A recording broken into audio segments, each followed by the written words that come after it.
Hi everybody, I'm Maria. If you don't know me, welcome to my channel. I hope you stay. But if you do know me, welcome back to my channel. I'm so glad you're back. Me, baby, or ain't you? Boop boop be doo. Everybody sit down, grab your makeup, grab your teas, grab your coffee, grab your drink, because today we're going to do our makeup and talk about ego death.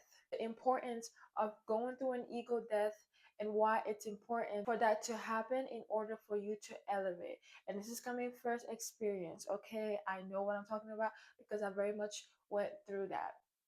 And I just kind of wanted to make this video before because I am also currently working on a vlog that will drop shortly after this one. But I just kind of want to speak my mind on this because I personally went through one, and as horrible and terrible as it was genuinely the best thing that God could have allowed to happen in my life. As you can see, I already started with my concealer, but it's okay because this one is very liquidy, so it needs to sit down and dry anyways. But to start off, I don't know about you guys, but 2025 was genuinely one of the worst, if not the worst year of my whole entire life. That year was so hard. For my concealer, I'm using this is literally from the beauty supply store. You do not need a bunch of expensive things to look good. This is a concealer from the beauty supply store. But like I said, 2025 was really hard for me because I went through an ego death. Essentially, like that's essentially what happened. Long story short, but before that, I did not even know what an ego death was, y'all. So I grew up without a father and I grew up without sisters, right? So I only have brothers in my life, and that's why like childhood trauma, you don't if you don't take the time to acknowledge what's happening, it will follow you in your adult life. And that's why I truly believe that my ego death was necessary because I come from an African household where they don't believe in mental health issues. They don't believe in trauma and stuff like that. So all of these things are kind of buried under the carpet until one day things just blow up, right? And I am very opinionated. I've always been opinionated, and I've always kind of not agreed with a lot of things that were happening in our households, but I knew that I didn't have a voice. If I would speak my mind, I would get abused, or I would just be shut down, or things of that sort. So I never could voice anything. I remember at 13, I tried to reach out to one of my brothers, and I was like, I think I struggle with anxiety. And he was like, no, to freak you down. Don't ever say that again. Like, that's not even real. That was when I really started to realize, oh, this is not a safe space, and I just cannot speak up about whatever I have going on internally. So I just kind of grew up being a loner, and I really, really cherished my female friendships. Like I kind of grew up hating men. To be honest, I really did hate men for the most of my life until I met my sweet, sweet, sweet boyfriend. But before him, like I was really like a man hater because, like, I mean, coming from a father leaving and then all of my brothers being really, really terrible narcissistic people, but yet it's kind of I feel like everybody was kind of pretending that they were not narcissistic because it's like, whoa, don't rock the boat, you feel me? Like it was always like that. And I feel like I was someone that was born to rock the boat. I was someone that was born to like do things very differently. So it was really hard to process all these things. But that's just a little background so that you understand why the crash out of 2025 was so bad. I feel like 2025, that was the year where I was really exposed to all of the trauma that I've been trying to like suppress. Like I got let down by a lot of people. I had so many betrayal literally rewires your brain. Like I said, I really, really cherish my female friendships. So I had a couple of female friendships, and those really broke me because that's why I'm very particular and very, very, very nitpicky about who I let in my life nowadays, especially after 2025. Because when I love you so, so hard, especially these women, because like you are my sister. I don't have a sister. So I take that very like closely. So I feel like going through these breakups with friends, and then realizing that I only had the best intentions for them, and then they didn't have that for me, or realizing that I I'm not the type to go around and gossip about someone, even if they like did me the worst way, and then to find out that they were out here gossiping about me, that's really like heart shattering. And I had to really sit down and sit with myself and sit with God and be like, okay, like why does this keep happening? Because y'all, like, this is not the first time I've been getting betrayed by my friends since like elementary school. Like, this is not new to me. I always have the best intentions, but then like it always comes back and slaps me in the face, or my words get twisted, or my image tries to get sabotaged. Like, I do not know, but it is okay, because at the end of the day, I have God, and He always, like He said, He will never leave me nor forsake me, and He has never left me. Going through a hard time with the new friends that I had made, and also the old friends that I had made, and just realizing that I am growing. Like, I'm growing into a new person, I'm growing into a new being, and a lot of these people did not either support that or just wanted to keep me around. It was just very weird when you are trying to evolve with people and they get uncomfortable and they get weird. Like, it's just weird, you know what I'm saying? Like, I just had to stop being friends with people that were trying to humble me all the time, or but at the same time always want to be close to me and could never clap for me. Always, like, I just had to stop. Like, I had to cleanse. And that's the thing, when you ask God to remove, He will. Like, I always pray that removal prayer, like at least like once a month, and baby, like He was answering. Trust and believe, He was answering that removal prayer. And it was really hard, because again, like I said, like I really thought that I was gonna these girls were gonna be like bridesmaids at my wedding, just we're gonna have kids together.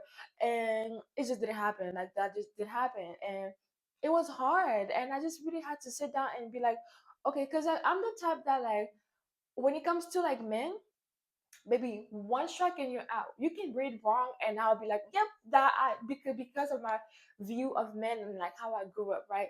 But with my women, like, I feel like I have been very more passive when it comes to female friendships in my life, because I'm just like, you're just a girl, like you just really don't mean that. And I was just ignoring a lot of red flags in these people. But when God snatches it up, He snatches it up. So that was one thing that was really hard going through it. And then I went through a really really hard time with my brothers as well. I might do a story time on that. I'm not sure. Like, it's fully processed, but it's still like, it's like, damn, you feel me? But I went through a really really hard time with my brothers, and at that moment, I think the biggest slap in the face was to realize, dang, I am related to literal monsters. Like, I am related to narcissistic people. I am related to people that if I saw them down the street, I would literally run the other way, right? And that was really the hardest pill to swallow, because, like I said, growing up in an African household, women are kind of thought to always protect and cuddle these men. It I remember growing up, for example, I would be 11 years old and I would be forced and dragged into the kitchen while they were in the living room playing the PlayStation. You see the dynamics that's going on here, and that's kind of how it has always been growing up. So when they started growing up and started showing little red flags, it will always be like, oh no, you can't call them out on this. Like, kind of boys will be boys, but like 10 times worse, right? So now we're adults. I'm 22 years old. My oldest brother is probably like 32. And then the one that's closer to me is 26 right now. So we are all adults, and I have a mind of my own now. I take pride in being an opinionated woman and a strong woman. I know what I want out of life, and I know what I do not want out of life. And like I said, I tend to be very strict with men, because when you grow up with narcissistic men that always get their way, it kind of turns you into a villain. Unfortunately, it does. And that's something that I will always like freaking like praise my man for, because he had a lot of patience with me when we first got together. I was very much hard headed. You cannot tell me what to do, who the freak. But that it was also my first time experiencing a real secure man, because like narcissistic men are just very, very insecure, and they think that just because you are a man, that gives you like control of like everything, every woman, you can just do and say whatever, right? And that has kind of been like the biggest thing. And then me getting a voice, being opinionated, they are now used to that because I've always been like the perfect child, always home even before curfew. I was not even leaving the house, never talked back, just very the perfect African woman that they always that they've always wanted me to be, until one day I woke up and I realized that I want more from myself. I don't want to live my life for my brothers. I don't want to live my life for the approval of insecure men. You know what I'm saying? Like I really don't want to do that. So when I finally started speaking up for myself, it really turned into like a huge blowout. And at that moment, like I said, I really started to realize, oh my goodness, these people are actually terrible. And it was really hard because in my whole life, I felt like I was stuck in this psychosis that, oh, my brothers are actually good people. Oh, they love me. Oh, they love me. But no, I don't take disrespect from nobody, especially no man. Like I do not take disrespect from nobody. So I did have to cut all of my brother off. Like they are all blocked from everything because at the end of the day, I know how God treats me and I know what He wants for me, and He would not want me to be disrespected by anyone, any man, any woman, no nothing. He has more in store for me. And that's the biggest thing because you would think that me cutting them off, my life will crumble down. But if anything, ever since I've cut those people off, like I've been having peace and like new doors are opening. I can't, and that has been like the biggest thing because I wasn't holding on to them just for the sake of its family. Kind of how we're thought to be. It's like, oh, just let them be whatever they are, it's family. No, what happened to accountability? They can't have that because they're narcissistic. So going through that fallout with my brothers, especially, that was the experience that truly rewired my brain, like fully. Everything I thought I knew, everything I thought I believed, even who I thought God was, all of that crumbled down and it got reshaped, built a new building, a new city, everything completely changed. And let me tell you, the process, it was horrible. Like to this day, I still have moments where I'm like, dang, like I can't believe that this is happening. This is the situation of my brothers, right? I can't believe that this is my life. But all that process was necessary. I do wish my brothers the best, but I want nothing to do with them. They have hurt me in ways that are, in my opinion, beyond repairable. But I am a woman of God. I am a believer. I know that He can restore anything, but I also believe in accountability. So if one day they can wake up and realize that older brothers can be wrong, because that's also the mentality. They really think that they're the king of the world just because of like the birth order, then I don't know where we're going here. But I'm saying that to say, going through all of these experiences really made me sit with myself and really made me think about what I want for myself, because at that moment it felt like the shackles broke, right? No, it really did feel like the shackles broke, because I'm not living for them anymore. Like I'm posting on YouTube, right? I'm living my life for me. And I know that I did not do anything wrong, right? So I'm secure in that. And also in the aspect of my friendships, it really increased my discernment and it made me more secure in myself, because I used to, whenever, I've always had the gift of discernment, but every time that I will be able to see or sense something, I would deny myself. I would be like, you're tripping, and it wouldn't help when I would try to call things out just to be gaslit, right? So that really was something that had always made me question myself.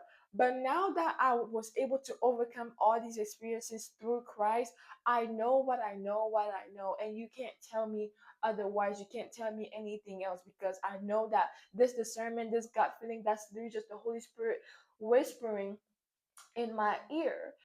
But with this discernment coming into place, I'm trying to navigate being able to give new people chances, because I meet new people every day. I make new friends every day, But I feel like these experiences of my life and stuff, because I kind of was stuck in a spot where it's like, if my own family can betray me this hard, who else cannot? You feel me? Like, because that type of betrayal was really, really hard. Like, betrayal is, I need to do some study, some deep study on that, because betrayal is insane. Like, I don't know how Jesus was so chill when he knew that that Judas was about to betray him, because, like, betrayal really, especially when you get betrayed and you choose to stay joyful and happy and not turn into a bitter B word. Because also, that's my thing. Like, I'm not the type to cuss out, right?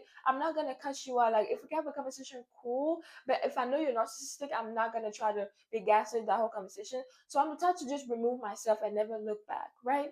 But with that, that means that there's no closure, and I really don't believe in closure, but I do feel like a lot of people that I have removed myself and never looked back from, if I had given them a good cuss out session, like my brothers per se, then I feel like it would be way easier to process certain things. But I didn't have the privilege to do that. I just really was just like, you know what, you are crazy in the head, and I'm not gonna, entertain this. I think that, a lot of things, because, like, that's my thing. Like, I really do crave justice. So that's kind of why I'm like, okay, this is the only reason why I'm like, this is not fair. But it is okay, because at the end of the day, one thing about me, if you hurt me, okay, it's sad, but I'm gonna go and tell my God about it and move on with my life. I'm not gonna wish you bad. Actually, I wish you well. So that's kind of how I move on with life, because I don't have time for this. Like, this life, I'm just trying to live my life and then go back to my creator up here. Like, that's it. I'm not gonna sit here and be tied into anything that's not worth it. Going back to me talking about how the ego death was necessary, because at that moment I started to realize that everything that I even thought that I wanted out of life was not for me. So I had the opportunity for my dreams to be reshaped, for my visions to be, clear, and like get a new vision from the Lord, and get even like a closer relationship from the Lord, because all I knew was what they gave to me, right? And they kind of gave me, because that's the thing, however you treat, like, like your personal relationships here, and you view them, in my opinion, I feel like that's kind of how you view God. And I'm saying that because, for example, like, yes, I didn't grow up with a father, but I grew up with three boys. I'm not gonna call them men, sorry, Lord. But I grew up with three boys in the house that thought they were my dad.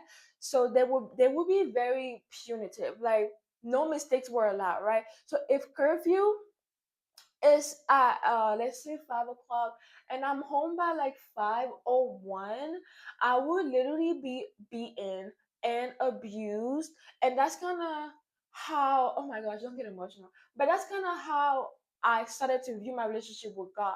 I kind of started viewing God like, oh my gosh, like, if I make a mistake, or if I say a cuss word, or if I fall into temptation, then God is just gonna be so mad at me, and then thunder is gonna come down from the sky, and He's gonna freaking like strike me down, and I'm gonna die, and He's not even gonna want to hear from me. Because that's the thing. Like, I grew up with people, like, when things like that will happen, I will be not only beaten but also like ignored. Like, it would be like I would not exist. So I would just be this little girl trying to like win everybody's attention back. Like, my brothers are very emotional, very reactive. So I have always been walking on eggshells my whole life.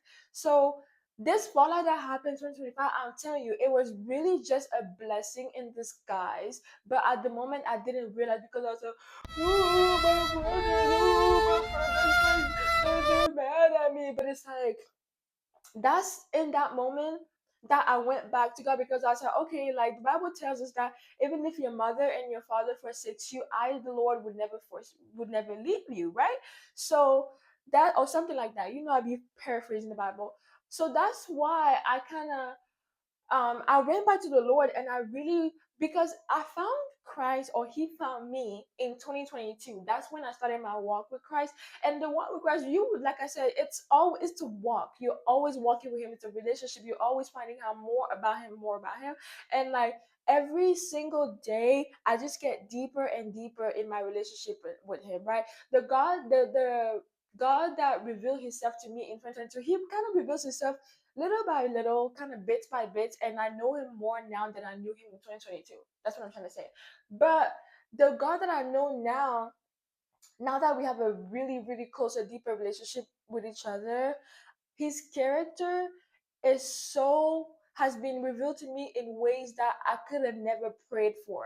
And I remember, I think it was 2023, maybe 2024, when I was praying to God and I was like, I just want to know you deeper. And there's even this song by Sunday, I love Sunday, that he talks about, take me to a place where I can fall in love with you a little deeper.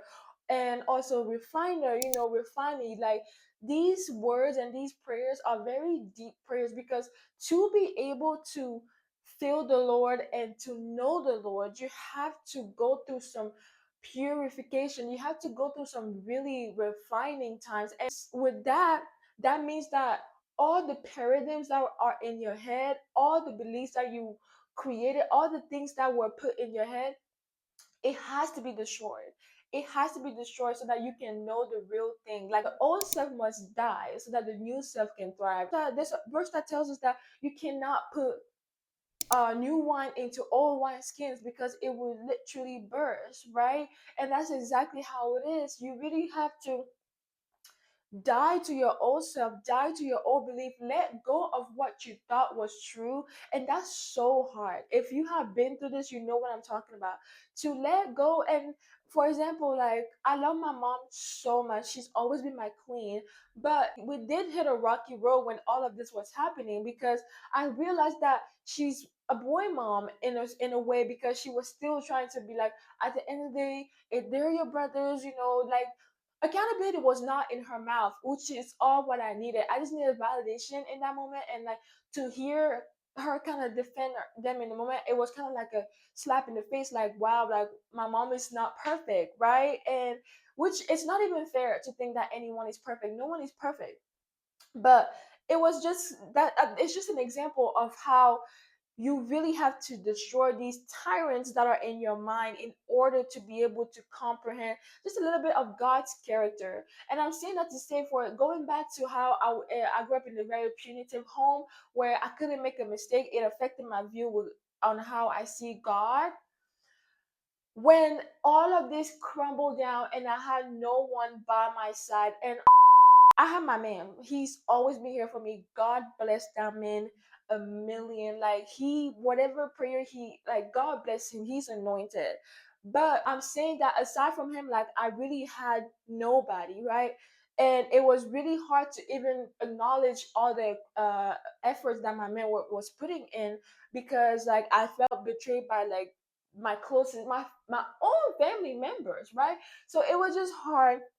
So at that moment, I was just crying to God. I remember one night I was literally on the floor, in the bathroom floor, like just crying like to God, like I surrender, I surrender, I surrender, because I can't like because like in the back of my head I always had this like, oh, I can always fall back on my family, I can always fall back on my family. But when that was taken away, I was like, whoa, what can I fall back on? And again, like I can fall back on my man, but like I feel like family, it was just like really hard, like because I don't want to discredit what my man did for me in this season. Like I truly believe that God put him in my life because he knew what I was gonna go through, and that if I didn't have him by my side, I would have not had made it. Like period. I would have not been here talking to you. So I do believe that God do use his people to help, we help each other with the body of Christ.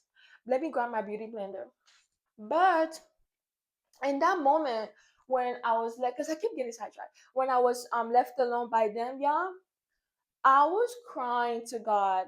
And like once again, because like God always reveals himself to me. He said knock and the door will be open, and ask and he will give. And when I was seeking him, he will always reveal himself to me. And we will be super duper close. I'm talking like having conversations with each other and like stuff like that. And that's when I really realized that God is really not a God that's just waiting for you to mess up. He literally sent his son because he knew that we would sin every day. The Bible tells us that even on our best day, it's still like filthy rags to God, right?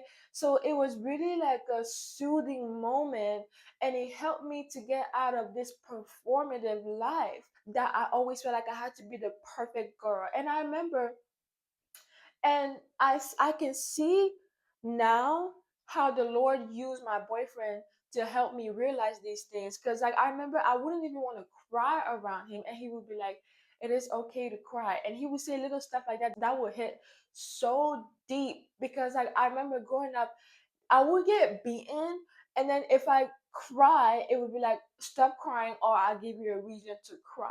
It was very backwards and psychological. So when my boyfriend would like tell me like it's okay, like you can just be, I was like, I can. And then with him healing that aspect of me, it really healed my perspective of God as well.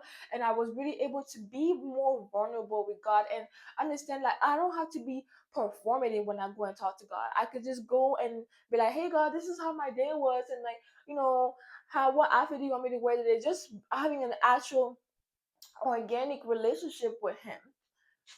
And I truly believe that if things were always well with my brothers, and like, if I never went through that, and if all my word didn't crumble down, then I would have never known the true God. I would have never been a good girlfriend and a good future wife. I would have never been a good friend. I would have never walked in my discernment. I would have never even been able to like help others, because I'm able to have conversation with people that have went through similar things and tell them how I was able to overcome certain things. You feel me?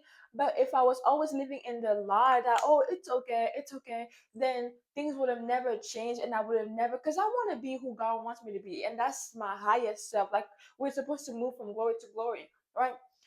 And I can never move from glory to glory if I stay in a lie. And so that's why I truly believe the Bible even tells us, consider it all joy when you go through hard times, because they produce perseverance, and these things are important.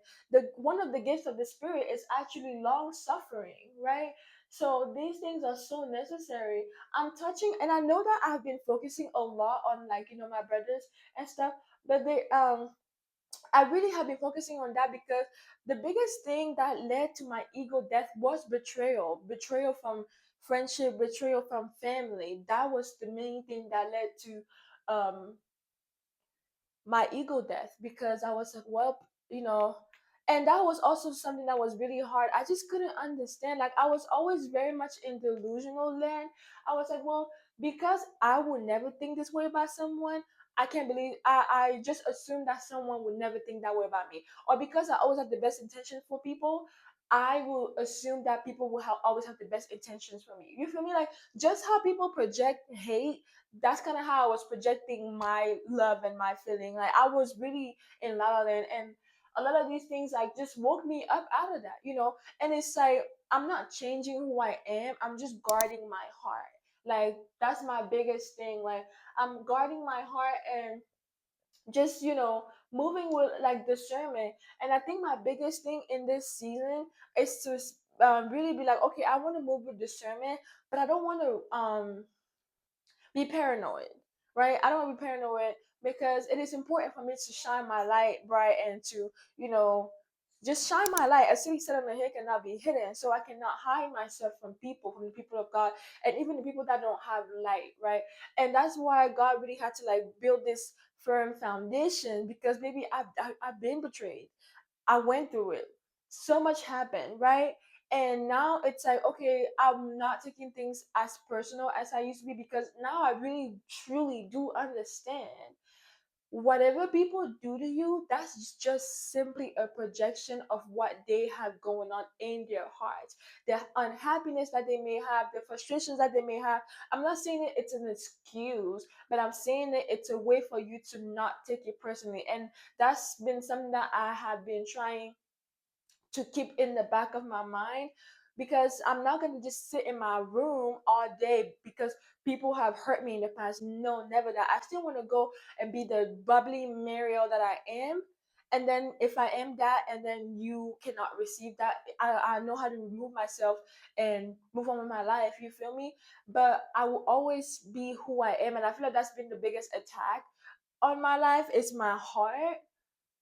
I truly believe that's why I have been going through it ever since I was a little girl.